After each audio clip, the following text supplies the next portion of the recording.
So I think a lot of white parents in particular in America in this day and age are concerned that when they send their kid off to school, that the school is going to have been captured by some of the wacky woke ideas of the time, and that your 4-year-old kid is going to be taught by a Robin DiAngelo or a Ibram X. Kendi type character who basically is going to teach your kid to be solely obsessed with race. I have a 3-year-old daughter. I see the way that she is completely oblivious to race, and sometimes it occurs to me that until the world perverts her mind and makes her, start to think about other races that's fundamentally different, that stuff is just not going to seep into her brain. So when you bring up like critical race theory, I think, a lot of parents, maybe some of them have been kind of brainwashed by the media, but it does seem like kind of a reasonable concern that as a reaction to, traditional American racism, that a lot of, schools and institutions and stuff have just gotten to the point where they think that the cure for racism is to obsess over it and to teach kids that their identity is the most important thing about them. And I think a lot of people, white and black, find this idea kind of disturbing. So the narrative, because I hear this from a lot of white people, we don't want our kids to get the woke knowledge. They don't need to know anything about race. It's woke CRT. And let me tell you something, I have little children and they be on these Xbox games and there's 4- and 5-year-old white kids yelling nigga, nigga, nigga at the top of their lungs all the time. White children are taught in the home about white supremacy. They know anti-black racism early on. So in schools, we should have a counter to that. We should talk about the black experience and how to counter anti-black racism, not to ignore it because it's being taught already. Also, the CRT thing, they say, well, it's going to teach white kids to feel guilty about themselves. For years, we've been reading about how black people were nothing but slaves, white people did everything for us, we had to beg for justice, we had to do all this, and we're taught inferiority in schools all the time. So we should have a counter to teach that stuff. But I definitely agree that we shouldn't be teaching kids that black people were inferior or slaves or whatever. Like, I feel like if anything, we should be teaching kids that they are not guilty of the sins of their fathers and that your racial group, that you shouldn't be held liable for things that happened hundreds of years ago. You know what else we've been doing? Right. But history is history. If you tell history. But guess what they've been doing? Right. But if these dummies, history. Dummies, right? If you go ask your nieces and nephews, the stuff we was taught, the little stuff we was taught in school, they don't teach it anymore. And then they over here advocating to have these statues taken down. They're letting them erase it. Right. So if these statues are down, you're not teaching it in school, the parents are at home working 2 jobs because the cost of living is crazy, right? The children being raised, they know nothing about how we were oppressed. Right. Keep them statues up. Mommy, what's that? That's Robert E. Lee. Right. He was a goddamn plantation owner. What's a plantation? That's where they had the slaves. People that look like me or you, and they forced them to do this, that, and another. They are allowing them to strategically erase it. And we sitting here saying, yeah, take down the statues. Yeah, but the thing That's a part of American history. But are they going to put up a statue of Farrakhan and say, hey, we're going to keep that statue up? They're not going up. That's not going up. Right. They're not. But so because they know that it sends a certain message. You put up a statue of somebody, that's an honor. It's already You're up. honoring somebody. But it's up. But the thing is, if you're putting up a statue of a white supremacist, because that's what these statues are built for, that's cool. To honor white supremacy, what's the message you're trying to send if you're going to put that statue up? So what did we just erase? See, the way you looking at it is how they want us to see it.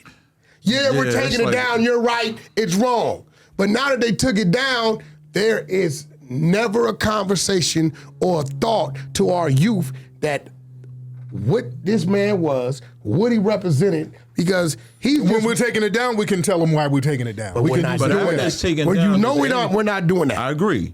But after it's taken down, what policies are being put in place for the crimes of the fathers? Like if today's white folk want black folk to look at it better, you have to make amends for it. I'm going to use the Jewish people again. The Jewish people, part of the reason they divided Palestine in half is because after what Hitler did to them, they didn't want to leave them people there because of the traumatic event. Yet 2 million, they say 2 million Jews, 2 million or 6 million? 6 million Jews, they say died because of the Holocaust. So of course you're not going to leave them in Germany. We got to put them somewhere else so that they can get over this traumatic event. Whereas the white people in America want us to forget and not talk about race, but they have done nothing for us to get over such a traumatic event. So they don't want us to talk about it. They want to erase the statues. They don't want to change no policies, but they're not doing anything for accountability. And that's what presents the greatest problem for us in America. It's like you want us to get over the mounds and mounds and mounds and mounds of oppression that you put over us, but you've done nothing to take the mound away. Right. So I think if we can get to that point, then maybe the Israelites won't be as mad at y'all, because then we ain't gonna have no talking points now. But y'all refuse. When I'm saying y'all, not you, of course. But white people refuse to take accountability. They just want words. They just want to remove the statues so your memory.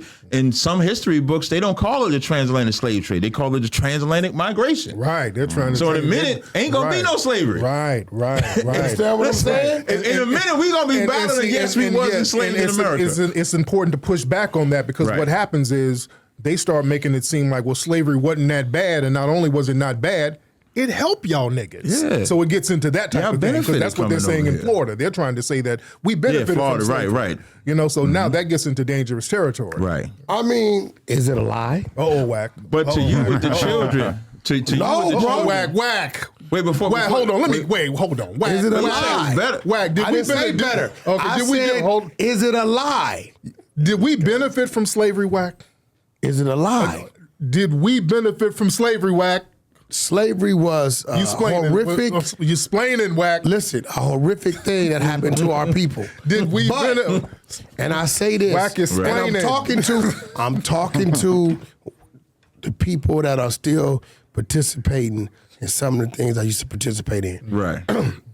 Our people went through these things. Right. They went through them. From the worst to segregated times, they went through these things, right? For us to get to where we're at today. Right?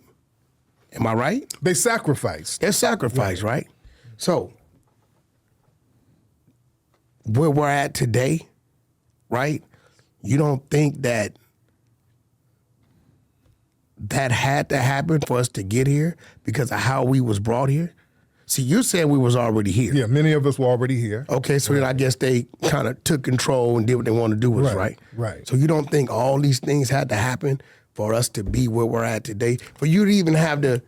That's not a benefit. That was something that we had to create on our own. The Foundation of Black Americans, nobody ever gave us anything. Other groups came over here and benefited right off the rip. The minute they got off the opportunity. boat. They gave eventually. Well, hell, we had to take the opportunity. We had to go, yeah, you're right. I mean, let's be real. Everything that we created was something that wasn't given; it was forced. We had to do it because it was of a movement behind. Even like with hip hop music, man, that was because of deprivation. We couldn't go to music schools. We couldn't go to dance schools. We couldn't afford instruments. So hell, let's go to the park, get the crates, get the buckets, hit buckets, and just do it. Even with that, that's why the Birdmans, and I don't really fuck with him, but the Suge Knights, the Master P's. The Irv Gottis, that's why they were like very important. Right. Because at one time, they were paying guys 30 cents. I remember seeing an alcoholic check. You know, J. Rose from McCormick, it was like, there were literally 3 of them breaking up 30 cents. Damn. But guys like Birdman and Slim and Suge turned that 30 cents into 30%. Okay. And since then, it has risen. Right. In some cases, like Birdman, 80, 85. Me personally, I've never been nothing less than 50%. Okay. Right? So you're right. And it took Suge going in there, the way he went in there, demanding how he demanding, for them to say, okay, these Negroes finna start acting crazy, man. Baby, you know, let's give them what they want. We already making trillions, you know. Right. So I get that. You're right. Right. You're right. You're right on that. But I would never say we better because of slavery, because we would have to just look at our living conditions prior to see. I was debating this white guy. He said, I asked him, he asked a similar question. I said, well, can you explain to me how we was better? And he said, a 2-story building and flushable toilet water. Like having that system. He said that made it better for us. And it's weird when you say that because it's almost they're almost desensitized to what our culture, way of life, or lifestyle was prior to colonization. So you would have to ask the people before they were colonized, do we need to be colonized to see if it was better? Because to endure colonization, there's a lot of murder, raping, slaving, killing. There's a whole lot that comes with everything that we have here today. So in today's times, it's hard to fathom it because, of course, we got vehicles, we got technology, we got all this real water, if you want to call it that, instead of faucet water. So, of course, in our mind, we say, nah, it's better now. But you would have to put us in that time where there wasn't no technology. There wasn't a movement like you see now, and then see if it was better. And I wouldn't think it was better. Right, and black people were bringing a lot of technological advances to Europe. You had the Moors, and they brought in the science and mathematics and architecture there. Absolutely. So the benefit was other people benefiting from the things that black people were bringing to the table. And which really, we should, I know you were going to say something, but which really, all races should be able to come together for that economic benefit. American way. It shouldn't be, no, American way is the Europeans dominate everybody else, take your shit, and then we set precedents what you get. The American way of today. That's the same American way. And that's all coming together, what you was about to say. What I was going to say was we should be able, all races should be able to come together economically, whatever resources you have, build them together, and then if all four of us represent different ethnicities, if you go empower yours, it shouldn't be a big deal. If I empower mine, if you empower yours, but it shouldn't be at the expense of me doing harm to you. No, you're right. For that's the only difference that I would see. We just hit 600,000 subscribers on the Clips channel right here. We're trying to get to 700, so you know what to do. Smack that red button and subscribe. Appreciate you.